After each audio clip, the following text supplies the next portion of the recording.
Hello friends, I'm Dr. Biren Nadkarni. I'm practicing orthopedic knee and hip joint replacement surgeon at Sitaram Bhartiya Institute and Holy Family Hospital. आज हम बात करेंगे कि घुटने की surgery की तैयारी कैसे की जाए। घुटने की सर्जरीज अब बहुत बढ़ती जा रही हैं क्योंकि जो प्रॉब्लम जिसके लिए की जाती है उसकी भी इंसिडेंस और प्रिवेलेंस काफ़ी ज़्यादा हो गई है। और नी रिप्लेसमेंट आजकल एक कॉमन नाम है जिसकी ज़रूरत काफ़ी पेशेंट्स को है, और आपने देखा होगा आपके आसपास के लोगों को, काफ़ी लोगों को ये ऑपरेशन ऑलरेडी हो चुका है या वो इंतज़ार कर रहे हैं। नी रिप्लेसमेंट जो क्लासिकली एक कैपिंग का प्रोसीजर होता है जिसमें नी कैप लगा के ऊपर नीचे और बीच में प्लास्टिक डाल के, ये टोटल नी रिप्लेसमेंट होता है जिसकी हमने बात पहले अपने वीडियोस में भी की है। आपकी सर्जरी किस प्रकार की है, वो टोटल नी रिप्लेसमेंट है या उसके कंपैरिजन में पार्शियल नी रिप्लेसमेंट है, इन दोनों पे निर्भर रहेगा कि आपकी तैयारी कैसी रहेगी और आपका ऑपरेशन के बाद का जो रिज़ल्ट है वो कैसा रहेगा। जैसा कि आप देख सकते हैं, पार्शियल नी में पूरा घुटना नहीं बदला जाता, सिर्फ अंदर का हिस्सा, जो हिस्सा ख़राब है उसी को हम बदलते हैं। और ये उन पेशेंट्स के लिए ज़्यादा सूटेबल होता है जो अपनी प्रॉब्लम शुरुआत में दिखा दें और जिनकी प्रॉब्लम घुटने के सिर्फ अंदर के हिस्से में सीमित होती है। तो इसमें हम पूरा घुटना ना बदल के सिर्फ आधा घुटना या पार्शियल नी रिप्लेसमेंट करते हैं। और इसके फ़ायदे क्या होते हैं, ये इसमें कट छोटा होता है, इसकी प्रॉब्लम और इसका जो और फ़ायदा है कि ब्लीडिंग कम है, मसल कट कम है, तो इसके बाद का जो पेन वो कम होता है। और आपने सिर्फ उस पार्ट को बदला है जिस पार्ट में दिक्कत ज़्यादा है और दूसरे पार्ट को हम इसमें छोड़ देते हैं। तो ये एक तरह का प्रोसीजर है जो कि फोकस सर्जरी है और उसी पार्ट को टैकल करती है जिस पार्ट में दिक्कत है। पर सारे पेशेंट इस घुटने के ऑपरेशन या पार्शियल नी रिप्लेसमेंट के काबिल नहीं होते। ये सिर्फ कुछ पर्टिकुलर 5-10% लोगों के कामयाब, जो जिनको ज़रूरत होती है उन्हीं के काम आता है। और उसका पता लगाना कि आप इसके लिए हैं या नहीं हैं, वो हम बेसिक एक्सरे और कभी कभी ज़रूरत पड़े तो एमआरआई से पता लग जाता है। तो ये पहले डिसाइड करना ज़रूरी है कि किसकी ज़रूरत आपको है, और दोनों का जो रिकवरी प्रोटोकॉल थोड़ा सा अलग होता है।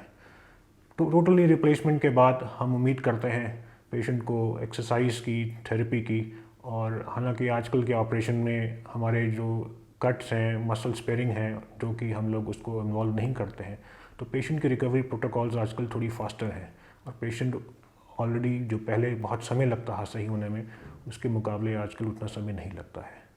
पार्शियल नी में ये क्योंकि सब कुछ कम है तो इसके साथ हम थोड़ा फास्टर रिकवरी प्रोटोकॉल होता है इसमें पेशेंट की जो उम्मीद होती है सही होने की, वापस आने की अपनी ज़िंदगी में, वो थोड़ी ज़्यादा होती है और जल्दी भी होती है।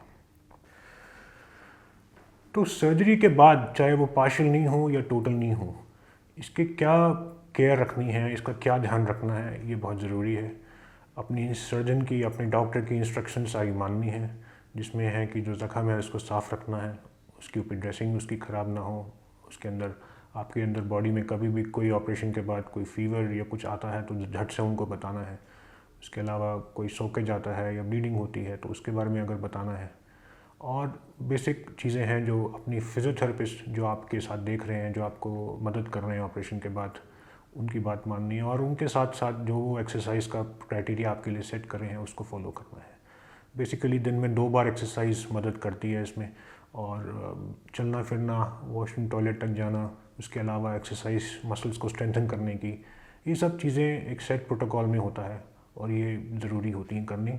और बेस्ट होता है कि ये ऑपरेशन से पहले ही शुरू हो जाए रादर देन कि आप ये सब चीज़ें ऑपरेशन के बाद करें। वो लोग जो ऑपरेशन से पहले एक्सरसाइज करते रहते हैं उनका रिकवरी हमेशा हमेशा बाकी लोगों से जल्दी होती है, फास्टर होती है। जो लोग मोबाइल हैं, एक्टिविटी ओरिएंटेड हैं, पेन है उनको, बट अपने बाकी सारे काम स्वयं कर रहे हैं, इंडिपेंडेंट हैं और एक्सरसाइज पे बहुत ध्यान देते हैं, उनका रिकवरी और उनका जो वापस आना है थोड़ा सा फास्टर होता है। तो काफ़ी लोग पूछते हैं रिकवरी टाइम क्या है ऑपरेशन के बाद, कितना समय लगेगा ऑपरेशन के बाद सही होने में। हालांकि पेशेंट की ऑपरेशन के बाद, टोटल नी रिप्लेसमेंट के बाद, हम लोग पेशेंट को सेम डे या नेक्स्ट डे जब खड़ा करते हैं और चलाते हैं, और उसमें कुछ उसकी यूजेज सपोर्ट की रहती है, जिसमें वॉकर शुरू में रहता है, थोड़े समय के बाद वो स्टिक पे आ जाते हैं और एक्सरसाइज शुरू हो जाती है। तो ये प्रोसेस कंटिन्यू रहता है, बट जिसको हम पूछते हैं एक नॉर्मल सी आना, घुटने के साथ एडजस्ट हो जाना और अपना नया जो लाइफस्टाइल है उसको अडॉप्ट करना, उसमें कई बार हर एक पेशेंट का अलग अलग वो होता है। पर सेफली से अगर बोलते हैं कि अगर हम एक घुटना एक समय पे करते हैं तो पेशेंट को करीब करीब 4 से 6 हफ्ते से लेकर 3 महीने लग सकते हैं। अगर दोनों घुटने साथ साथ हुए हैं, क्योंकि काफ़ी बार 70% टाइम्स हम देखते हैं दोनों घुटने बराबर ख़राब है और बोथ नी रिप्लेसमेंट भी साथ साथ होती है।